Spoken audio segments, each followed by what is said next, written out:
प्रभु यीशु मसीह के अति सामर्थी नाम में आप सबों को इस सुबह प्रातःकाल में जय मसीह की।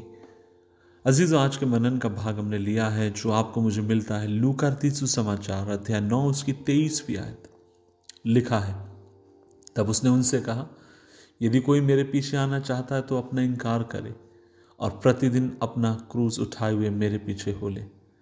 अजीजों, क्या आप इस बात को जानते कि हम में से प्रत्येक व्यक्ति के भीतर एक युद्ध छिड़ा हुआ है, और वह युद्ध है सही और गलत करने का। क्योंकि हमेशा सही चीजें आपको मुझे गलत करने से रोकेंगी, या कई बार जो हमारा गलत स्वभाव है, जो नेचर है, वो आपको मुझे सही करने से रोकेगा। और इस बात को आपको मुझे याद रखना, और वो ये है कि हाँ, आप और मैं क्योंकि शरीर में पैदा हुए, इस मिट्टी के बर्तन में पैदा हुए, इसलिए बार बार इस शरीर आपको मुझे कमजोरी की तरफ खींचेगा, बार बार इस शरीर आपको मुझे मिट्टी की तरफ लेकर जाएगा। लेकिन जब हम यीशु के पास आते हैं, तब परमेश्वर का आत्मा हमारी सहायता करता है कि हम मसीह के समान बनते चले जाएं। और तब आप और मैं एक काम करते हैं, और वो ये है कि हम अपने आप को मसीह के साथ अपने आप को क्रूस पर चढ़ा लेते हैं। अब हम पाप के लिए मर जाते हैं और मसीह के लिए हम जीवित रहते हैं। हम पूर्व में, जैसे पहले अब मसीह को जानते हैं, पाप में जीवन जी रहे थे, नाना प्रकार के अभिलाषाओं में हम जीवन जी रहे थे। लेकिन जिस दिन प्रभु यीशु मसीह के आप और मैं अनुयायी बन जाते हैं, उस दिन आप और मैं अपनी इच्छाओं को अभ्यास करते हैं कि परमेश्वर की आज्ञा के उनको अधीन करने वाले हो जाएं।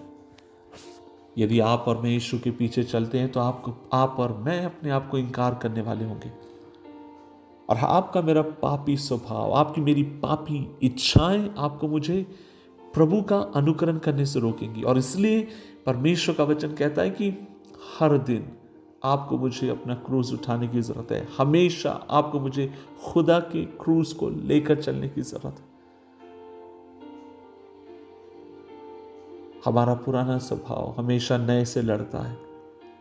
लेकिन एक बात आपसे कहूं, इस लड़ाई में आप अकेले नहीं हैं, क्योंकि जिस पल आप प्रभु को उद्धारकर्ता मानकर स्वीकार करते हैं, परमेश्वर का आत्मा आपको मुझे चिताता है इस बात के बारे में। और प्रभु का आत्मा आपकी मेरी सहायता करता है, आपकी आप और मैं निर्बलताओं में हम अपने शरीर से और शैतान से आप और मैं लड़ सकें।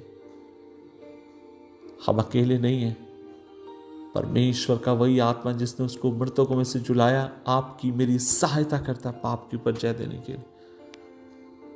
हमें चाहिए पाप के बंधनों को और ऐसी शक्तियों को हमेशा के लिए भूल कर, छोड़कर हम खुदा की उपस्थिति में आए, जहां विश्वास हो गया आपके मेरे जीवन को बनाने के लिए। मिलकर दुआ करें।